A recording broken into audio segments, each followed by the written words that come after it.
मैं ਤੁਹਾਨੂੰ ਇਹ ਗੱਲ ਲਿਖ ਕੇ ਦੇਣ ਨੂੰ ਤਿਆਰ ਹਾਂ ਵੀ ਦਿਨ ਦੋ ਨਹੀਂ ਹੋਰ ਟੱਪਣੇ। ਉਹ ਮੋਦੀ ਦੇ ਹੰਕਾਰੀ ਕੈਬਨਿਟ ਮੰਤਰੀ ਤੇ ਲੀਡਰਸ਼ਿਪ ਜਿਹੜੀ ਕਹਿੰਦੀ ਸੀ ਇਸ ਦਾ ਅਮੈਂਡਮੈਂਟ ਨਹੀਂ ਕਰਦੇ, ਇਹ ਕਾਨੂੰਨ ਦੋਸਤ ਰੱਦ ਹੋਏ। ਸੋ ਇਹ ਦੁੱਖ ਤੇ ਅਫਸੋਸ ਹੈ। ਪਹਿਲੀ ਮੀਟਿੰਗ ਕਿਸਾਨਾਂ ਨੇ ਕੀਤੀ, ਇੱਕ ਸੈਕਟਰੀ ਲੈਵਲ ਦਾ ਅਫਸਰ ਇਹ ਦੇਸ਼ ਦੇ ਅੰਨਦਾਤੇ ਦਾ ਬੇਇੱਜ਼ਤੀ ਇਨਸਲਟ ਉਹਨਾਂ ਨੂੰ ਨੀਵਾਂ ਦਿਖਾਉਣ ਦਾ ਯਤਨ ਕੀਤਾ ਗਿਆ। फिर दूजिया मीटिंगों के थलड़े मंत्री आ गए, तो अखीरली मीटिंग के अमित शाह जी आ गए। हाथी ऊठ पहाड़ के नीचे पानी पुल थल्लों नहीं वगदा।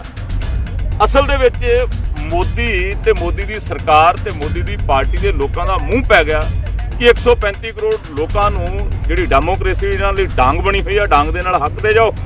GST ला दो, 370 तोड़ दो, नोटबंदी कर लो, इन्हों डांग के नाल हक दे जाओ, कोई फर्क नहीं पैंदा। पर बड़ेमियां दे भुलेखे रूह नूं मूंह मार बैठे हो।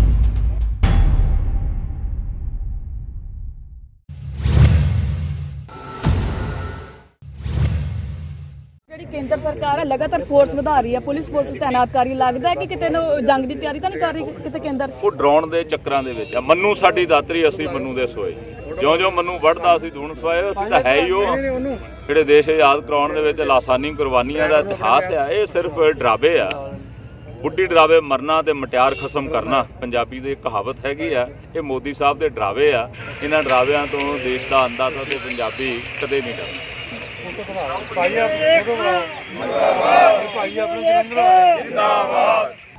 एक दिन दो दिन ला के आने, मतलब कि एक तीर्थ यात्रा समान लोगों की शरधा इस अंदोलन के नाल जुड़ चुकी है।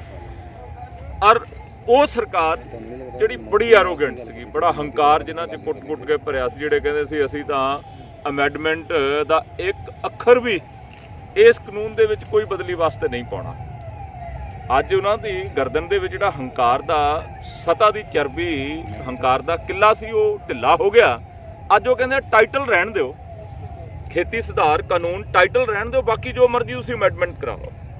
अज सारा क्रेडिट जिहड़ा एक किसान लीडरशिप की सूझवानता नूं जांदा। असीं उस संघी ढांचा मुल्क नूं मजबूत करने वाले देश भगत लोग आ।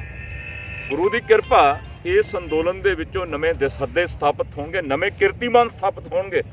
अज साडी स्टेट दे विच क्राइसिस ऑफ लीडरशिप आ। ਤੁਸੀਂ देख सकते हो पंजाब के अंदर 20-25 टब्बर आ। मेरा दादा MP सी तो मैं MP होना चाहिए, मेरा बाप मंत्री सी मैं भी मंत्री होना चाहिए। Crisis of leadership uh.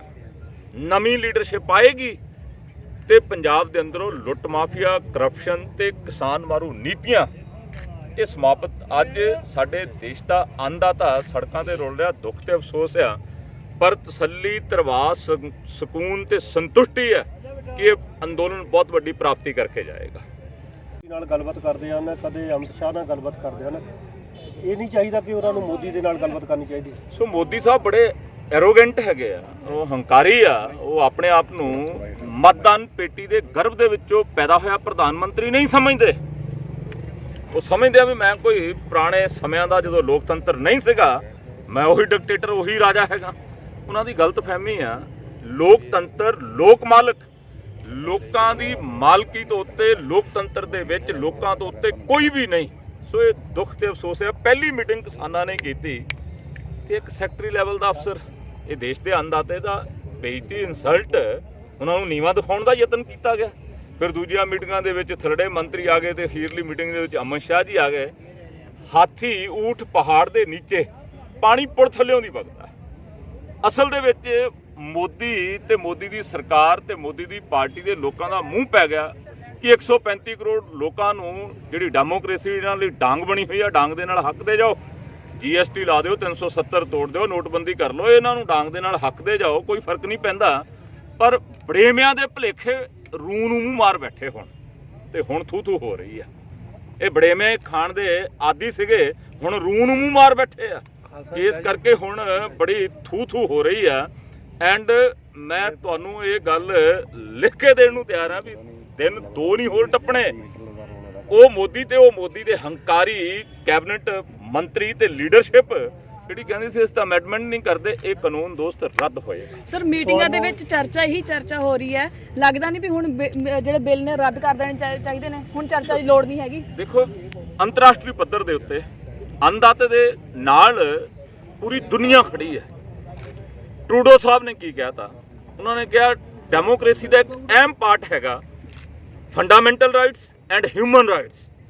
Fundamental rights the murder ਹੋਏਗਾ, ਹਿਊਮਨ ਰਾਈਟਸ ਦਾ ਮਰਡਰ ਹੋਏਗਾ ਤੇ ਉੱਥੇ ਡੈਮੋਕ੍ਰੇਸੀ ਲੋਕਤੰਤਰ ਖਤਰੇ ਦੇ ਵਿੱਚ ਹੈ। ਇਹ ਲੋਕ ਜਸਟਿਨ ਟਰੂਡੋ ਐਂਡ ਕੈਨੇਡਾ ਦਾ ਇਹਨਾਂ ਨੇ ਜਦੀ ਅੰਬੈਸਡਰ ਤਲਬ ਕਰ ਲਿਆ। ਇਹ ਲੋਕ ਕੀ ਦੱਸਣਾ ਚਾਹੁੰਦੇ ਆ? ਇਹ ਕਿੰਨੇ ਦਿਨ ਤੋਂ ਅੰਦੋਲਨ ਚੱਲ ਰਿਹਾ, ਕਿੰਨੇ ਮਹੀਨਿਆਂ ਤੋਂ ਅੰਦੋਲਨ ਚੱਲ ਰਿਹਾ। ਮੈਨੂੰ ਯਾਦ ਆ ਕਿ ਅਸੀਂ ਜੂਨ ਮਹੀਨੇ ਦੇ ਵਿੱਚ ਪਤਾ ਨਹੀਂ ਸੀ ਕਿ ਇਹ ਆਰਡੀਨੈਂਸ ਭਵਿੱਖ ਦੇ ਵਿੱਚ ਮਾੜੇ ਤੇ ਚੰਗੇ ਪ੍ਰਭਾਵ ਪੰਜਾਬ ਨੂੰ ਤੇ ਦੇਸ਼ ਦੇ ਕਿਸਾਨ ਨੂੰ ਕੀ ਦੇਣਗੇ। ਅਸੀਂ ਇੱਕ ਯਾਤਰਾ ਸਟਾਰਟ ਕੀਤੀ ਜਲਿਆਂਵਾਲਾ ਬਾਗ ਤੋਂ ਮੁੱਖ ਮੰਤਰੀ ਦੇ ਘਰ, ਸਾਈਕਲ ਯਾਤਰਾ ਭਰ ਗਰਮੀ। 5 ਦਿਨ ਅਸੀਂ ਸੜਕਾਂ ਦੇ ਉੱਤੇ ਟੈਂਟ ਲਾ ਕੇ ਬੈਠੇ ਤਾਂ ਕਿ ਲੋਕਾਂ ਦਾ ਇਸ ਅਹਿਮ ਗੰਭੀਰ ਮੁੱਦੇ ਦੇ ਉੱਤੇ ਧਿਆਨ ਕੇਂਦਰਿਤ ਕਰੀਏ। 10 ਲੱਖ ਤੋਂ ਵੱਧ ਪੈਂਫਲੇਟ ਵੰਡ ਕੇ ਐਂਡ ਅਵੇਅਰਨੈਸ ਆ। ਅੱਜ ਪੂਰੀ ਦੁਨੀਆ ਦੇ ਵਿੱਚ ਜਾਗਰੂਕਤਾ, ਅੱਜ ਪੂਰੀ ਦੁਨੀਆ ਸਾਡੇ ਅੰਨਦਾਤੇ ਦੀ ਪਿੱਠ ਤੇ ਚਟਾਨ ਵਾਂਗ ਖੜੀ ਹੈ। ਹਜੇ ਵੀ ਤੁਹਾਨੂੰ ਲੱਗਦਾ ਹਿਟਲਰ ਤਾਂ ਨਿਕਲ ਗਈ ਉਹਦੀ, ਜਦੋਂ ਕੱਲ ਮਸੌਦਾ ਭੇਜਿਆ ਸਿਰਫ ਟਾਈਟਲ ਰੱਖ ਲਓ। ਇਹ ਮਿੰਨਤਾਂ ਤਰਲੇ ਕਰ ਰਹੀ ਹੈ ਸਰਕਾਰ ਕਿ ਸਿਰਫ ਕਾਨੂੰਨ ਦਾ ਟਾਈਟਲ ਨਾ ਛੇੜੋ, ਟਾਈਟਲ ਰਹਿਣ ਦਿਓ, ਬਾਕੀ ਜੋ ਮਰਜ਼ੀ ਅਮੈਂਡਮੈਂਟ ਕਰਾ ਲਓ।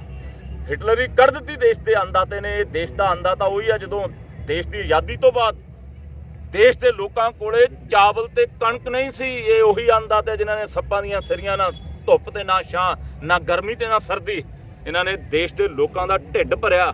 ਤੇ ਅੱਜ ਜਦੋਂ ਹਰੀ ਕ੍ਰਾਂਤੀ ਤੋਂ ਬਾਅਦ ਅੱਜ ਅਨਾਜ ਜ਼ਿਆਦਾ ਹੋ ਗਿਆ ਤੇ ਇਹਨਾਂ ਨੂੰ ਤੁਸੀਂ ਕਹੋ ਵੀ ਤੁਸੀਂ ਸੜਕਾਂ ਤੇ ਰੁਲਦੇ ਰਹੋ। ਸੋ ਇਹ ਅੰਨਦਾਤਾ ਜਿਹੜਾ ਇਹ ਸਾਡੇ ਦੇਸ਼ ਦਾ ਅਹਿਮ ਪਾਰਟ ਹੈਗਾ। ਸਾਡਾ ਦੇਸ਼ ਪਿੰਡਾਂ ਦੇ ਵਿੱਚ ਵਸਦਾ, ਸਾਡਾ ਦੇਸ਼ ਪਿੰਡਾਂ 'ਚ ਵਸਦਾ, ਸ਼ਹਿਰਾਂ 'ਚ ਨਹੀਂ। ਪਿੰਡਾਂ ਦੇ ਵਿੱਚ ਵਸਣ ਵਾਲੇ ਅੰਨਦਾਤੇ ਜਿਹੜੇ ਸਾਰਾ ਦਿਨ ਪ੍ਰਕਿਰਤੀ ਦੀ ਸੇਵਾ ਕਰਦੇ। ਆਪਾਂ ਕੋਈ ਰੱਬ ਦੇਵੀ ਦੇਵਤਾ ਦੇਖਿਆ? ਉਹ ਪ੍ਰਕਿਰਤੀ ਦੇ ਵਿੱਚ ਹੈ, ਬਲਹਾਰੀ ਕੁਦਰਤ ਵਸਿਆ। ਇਹ ਸਾਰਾ ਦਿਨ ਕੁਦਰਤ ਪ੍ਰਕਿਰਤੀ ਦੀ ਸੇਵਾ ਕਰਨ ਵਾਲੇ ਅੰਨਦਾਤੇ ਆ ਤੇ ਪ੍ਰਕਿਰਤੀ ਇਹਨਾਂ ਤੇ ਪੂਰੀ ਮਿਹਰਬਾਨ ਹੈਗੀ ਹੈ। ਸਰ ਜਿਵੇਂ ਤੁਸੀਂ ਅੱਜ ਕਿਸਾਨਾਂ ਦਾ ਦਰਦ ਜਾਣ ਕੇ ਤੁਸੀਂ ਪਹੁੰਚ ਚੁੱਕੇ ਹੋ, ਪਰ ਪੰਜਾਬ ਤੋਂ ਕੈਪਟਨ ਸਾਹਿਬ ਜਾਂ ਸ਼੍ਰੋਮਣੀ ਅਕਾਲੀ ਦਲ ਦੇ ਕੋਈ ਹੋਰ ਲੀਡਰ ਇੱਥੇ ਨਹੀਂ ਪਹੁੰਚੇ, ਉਸ ਬਾਰੇ ਕੀ ਕਹਿਣਾ ਤੁਹਾਡਾ? ਉਹ ਜਾਂਦੇ ਆ ਸਟੇਜ ਵਾਲੇ ਪਾਸੇ, ਉਹਨਾਂ ਦਾ ਸੁਭਾਅ ਹੈਗਾ ਵੀ ਉਹਨਾਂ ਨੂੰ ਮਾਈਕ ਮਿਲੇ ਸਟੇਜ ਤੇ ਜਾਣ। ਪਾਰਟ ਆਫ ਐਜੀਟੇਸ਼ਨ ਕਿਤੇ ਵੀ ਹੋ ਸਕਦਾ, ਉਹ ਚਾਹੇ ਐਂਡ ਤੇ ਆ, ਚਾਹੇ ਫਰੰਟ ਤੇ ਆ, ਚਾਹੇ ਵਿੱਚ ਵਿਚਾਲੇ ਆ, ਚਾਹੇ ਕਿਤੇ ਅੱਗੜ ਪਿੱਛੜ ਹੈਗਾ। ਉਹਨਾਂ ਨੂੰ ਤਾਂ ਸਟੇਜ ਚਾਹੀਦੀ ਹੈ ਨਾ। ਉਹਨਾਂ ਨੂੰ ਸਟੇਜ, ਇਹ ਕਿਸਾਨ ਅੰਦੋਲਨ ਚਲਾ ਰਹੇ ਕਿਸਾਨਾਂ ਦੀ ਵਿਦਵਾਨਤਾ ਨੂੰ ਸਲਾਮ ਆ ਕਿ ਉਹਨਾਂ ਨੇ ਪੋਲੀਟੀਸ਼ੀਅਨ ਨੂੰ ਸਟੇਜ ਦੇ ਨੇੜੇ ਨਹੀਂ ਵੜਨ ਦਿੱਤਾ। ਹੋ ਸਕਦਾ ਸੀ ਜੇ ਉਹ ਨੇੜੇ ਆ ਜਾਂਦੇ ਤੇ ਅੰਦੋਲਨ ਖੇਰੂ ਰੌਲਾ ਪਾਇਆ ਜਾ ਰਿਹਾ ਕਿ ਈਵੀਐਮ ਮਸ਼ੀਨਾਂ ਹੁਣ ਅਗਲੀ ਇਲੈਕਸ਼ਨ ਵਿੱਚ ਨਹੀਂ ਯੂਜ਼ ਕਰਨ ਦਿੱਤੀ ਜਾਵੇਗੀ। ਕੀ ਲੱਗਦਾ ਹੈ ਕਿ ਕਿਸਾਨ ਇਸ ਮੰਗ ਨੂੰ ਵੀ ਪੂਰਾ ਕਰ ਪਾਉਣਗੇ? ਇਹ ਦੇਸ਼ ਵਿਆਪਕ ਇੱਕ ਅੰਦੋਲਨ ਦੀ ਜ਼ਰੂਰਤ ਹੈਗੀ ਹੈ ਈਵੀਐਮ ਦੇ ਉੱਤੇ। ਹੁਣ ਪੰਜਾਬ ਦੇ ਅੰਦਰ ਬੀਜੇਪੀ ਦੀ ਲੀਡਰਸ਼ਿਪ ਪੱਟਾਂ ਨੂੰ ਥਾਪੀਆਂ ਮਾਰਦੀ ਵੀ ਅਸੀਂ 117 ਐਮਐਲਏ ਖੜੇ ਕਰਾਂਗੇ, ਸਰਕਾਰ ਬਣਾਵਾਂਗੇ, ਮੁੱਖ ਮੰਤਰੀ ਪੰਜਾਬ ਦੇ ਬੀਜੇਪੀ ਦਾ ਹੋਊਗਾ। How can it possible? ਇਹ ਪੋਸੀਬਲ ਤਾਂ ਹੀ ਆ ਕਿਉਂਕਿ ਈਵੀਐਮ ਦੀ ਚਾਬੀ ਉਹਨਾਂ ਦੇ ਕੋਲੇ ਆ। ਅਦਰਵਾਈਜ਼ ਬੈਲਟ ਪੇਪਰ ਤੇ ਇਲੈਕਸ਼ਨ ਹੋਵੇ ਤੇ ਮੋਦੀ ਦੀ ਪਾਰਟੀ ਦਾ ਪੰਜਾਬ ਦੇ ਵਿੱਚ ਖਾਤਾ ਨਹੀਂ ਖੁੱਲ ਸਕਦਾ। ਐਦਾਂ ਦੇ ਹਾਲਾਤ ਹੈਗੇ ਆ। ਜਿਵੇਂ ਤੁਸੀਂ ਵਿਧਾਇਕ ਹੋਣ ਦੇ ਨਾਲ ਲੋਕਾਂ ਦੇ ਲਈ ਵੀ ਲੜਦੇ ਹੋ ਤੇ ਤੁਸੀਂ ਉੱਥੇ ਸਟੇਜ ਤੇ ਜਾ ਕੇ ਜਾਓਗੇ? ਸਟੇਜ ਹੀ ਆ ਕੀ ਹੈਗਾ, ਕਿਸਾਨ ਬੈਠੇ ਅਸੀਂ ਰਾਤ, ਮੈਂ ਸਾਰਾ ਮੇਰਾ ਖਿਆਲ 5-6 ਕਿਲੋਮੀਟਰ ਤੱਕ ਪੈਦਲ ਜਾ ਕੇ ਵੀ ਆਇਆ। ਅੱਗੇ ਦੁਆਬੇ ਵਾਲੇ ਦੋਸਤ ਬੈਠੇ, ਸਭ ਨੂੰ ਮਿਲ ਕੇ ਆਇਆ। ਕੋਈ ਸਟੇਜ ਦੀ ਜ਼ਰੂਰਤ ਨਹੀਂ, ਸਟੇਜ ਤੇ ਹੀ ਜਾਵਾਂ ਮੈਂ, ਸਟੇਜ ਤੇ ਜਾ ਕੇ ਉੱਥੇ ਮੀਡੀਆ ਹੈਗਾ। ਹੁਣ ਤਾਂ ਹਰੇਕ ਦੀ ਜੇਬ ਦੇ ਵਿੱਚ ਆਪੋ ਆਪਣਾ ਮੀਡੀਆ। ਤੁਸੀਂ ਆਪਣੀ ਗੱਲ ਪੂਰੇ ਸੰਸਾਰ ਦੇ ਵਿੱਚ ਜੋ ਕਹਿਣਾ ਚਾਹੁੰਦੇ ਹੋ ਉਹ ਤੁਸੀਂ ਮਿੰਟਾਂ ਸਕਿੰਟਾਂ 'ਚ ਪਹੁੰਚਾ ਸਕਦੇ ਹੋ। ਜਿਵੇਂ ਵੱਡੇ ਸੰਘਰਸ਼ ਦੇ ਵਿੱਚੋਂ ਨਵੀਆਂ ਪਾਰਟੀਆਂ ਪੈਦਾ ਹੋਣੀਆਂ ਤੇ ਜਿਵੇਂ ਕਿਸਾਨੀ ਸੰਘਰਸ਼ ਦੇ ਤੋਂ ਕੋਈ ਪਾਰਟੀ ਪੈਦਾ ਹੁੰਦੀ ਹੈ, ਉਹਦੇ ਸੰਬੰਧ ਮੈਂ ਪਹਿਲਾਂ ਇਹ ਗੱਲ ਕਹੀ ਹੈ ਕਿ ਇਸ ਅੰਦੋਲਨ ਦੇ ਵਿੱਚੋਂ ਬਹੁਤ ਵੱਡੇ ਕੀਰਤੀਮਾਨ ਸਥਾਪਿਤ ਹੋਣੇ ਆ। ਕ੍ਰਾਈਸਿਸ ਆਫ ਲੀਡਰਸ਼ਿਪ ਇਨ ਪੰਜਾਬ। 20-25 ਟੱਬਰ ਆ ਜਿਨ੍ਹਾਂ ਦੇ ਪੱਕੇ ਹੀ ਠੀਏ ਠਾਣੇ ਆ ਵੀ ਇਹਨਾਂ ਦੇ ਟੱਬਰਾਂ 'ਚੋਂ MP MLA ਮੰਤਰੀ ਤੇ ਮੁੱਖ ਮੰਤਰੀ ਪੱਕਾ ਹੀ ਕੰਮ ਆ। ਕ੍ਰਾਈਸਿਸ ਆਫ ਲੀਡਰਸ਼ਿਪ ਜਨਮਦਾਤਾ ਹੈਗਾ ਕਰਪਸ਼ਨ ਤੇ ਮਾਫੀਏ ਦਾ, ਐਰੋਗੈਂਸੀ ਦਾ, ਡਿਕਟੇਟਰਸ਼ਿਪ ਦਾ। ਇਸ ਅੰਦੋਲਨ ਦੇ ਵਿੱਚੋਂ ਮੈਂ ਤਾਂ ਕਿਸਾਨ ਲੀਡਰ ਜਿਹੜੇ ਬੜੇ ਸੂਝਵਾਨਤਾ ਦੇ ਨਾਲ ਇਸ ਐਜੀਟੇਸ਼ਨ ਨੂੰ ਚਲਾ ਰਹੇ ਆ, ਮੇਰੀ ਤਾਂ ਅਪੀਲ ਆ ਵੀ ਉਹ ਚੰਗੀ ਲੀਡਰਸ਼ਿਪ ਇੱਥੋਂ ਲੈ ਕੇ ਜਾਣ। ਇਹ ਕਿਉਂ ਜਾਣ ਕਿਸੇ MP MLA ਮੰਤਰੀ ਮੁੱਖ ਮੰਤਰੀ ਕੋਲੇ? ਇਹਨਾਂ ਦੇ ਆਪਣੇ ਨੁਮਾਇੰਦੇ MP MLA ਸਰਕਾਰ ਦੇ ਭਾਗੀਦਾਰ ਕਿਉਂ ਨਹੀਂ ਹੋ ਸਕਦੇ? ਤਾਂ ਕਿ ਇਹਨਾਂ ਨੂੰ ਜਾਣ ਦੀ ਲੋੜ ਨਾ ਪਵੇ। ਇਹਨਾਂ ਨੂੰ ਖੁਦ, ਇਹਨਾਂ ਦੇ ਨੁਮਾਇੰਦਿਆਂ ਨੂੰ, ਇਹਨਾਂ ਦੇ ਜਿਹੜੇ ਜਥੇਬੰਦੀਆਂ ਦੇ ਚੰਗੇ ਸੂਝਵਾਨ ਪੜ੍ਹੇ ਲਿਖੇ ਵਰਗ ਉਹ ਸੱਤਾ ਦੇ ਵਿੱਚ ਕਿਉਂ ਨਾ ਆਉਣ ਤਾਂ ਜੋ ਇਹਨਾਂ ਦੇ ਵਰਖਲਾਫ ਕੋਈ ਤੁਰ ਹੀ ਨਾ ਸਕੇ। ਪੰਜਾਬ ਦੇ ਵਿੱਚ ਵੀ ਨਵੀਂ ਲੀਡਰਸ਼ਿਪ ਉੱਭਰ ਸਕਦੀ ਹੈ। ਇਹੀ ਕਹਿ ਰਿਹਾ ਨਾ ਮੈਂ, ਕ੍ਰਾਈਸਿਸ ਹੈ ਪੰਜਾਬ ਦੇ ਅੰਦਰ। ਇਸ ਅੰਦੋਲਨ ਦੇ ਵਿੱਚੋਂ ਬਹੁਤ ਵੱਡੀਆਂ ਵੱਡੀਆਂ ਪ੍ਰਾਪਤੀਆਂ ਗੁਰੂ ਕਿਰਪਾ ਕਰੇ ਇਹ ਕਿਸਾਨ ਇਸ ਅੰਦੋਲਨ ਨੂੰ ਸਫਲ ਕਰਕੇ ਪੰਜਾਬ ਦੇ ਅੰਦਰ, ਦੇਸ਼ ਦੇ ਅੰਦਰ ਸਰਗਰਮ ਰਾਜਨੀਤੀ, ਕਿਉਂਕਿ ਸਾਡਾ ਜਿਹੜਾ ਇਕਨੋਮੀ ਆ ਬੇਸਡ ਔਨ ਐਗਰੀਕਲਚਰ, ਜੇ ਲੋਕ ਤਾਕਤਵਰ ਆ ਤੇ ਸਾਡੇ ਦੇਸ਼ ਦੀ, ਸਾਡੇ ਸਟੇਟ ਦੀ ਇਕਨੋਮੀ ਜਿਹੜੀ ਉਹ ਮਜ਼ਬੂਤ ਹੋਏਗੀ।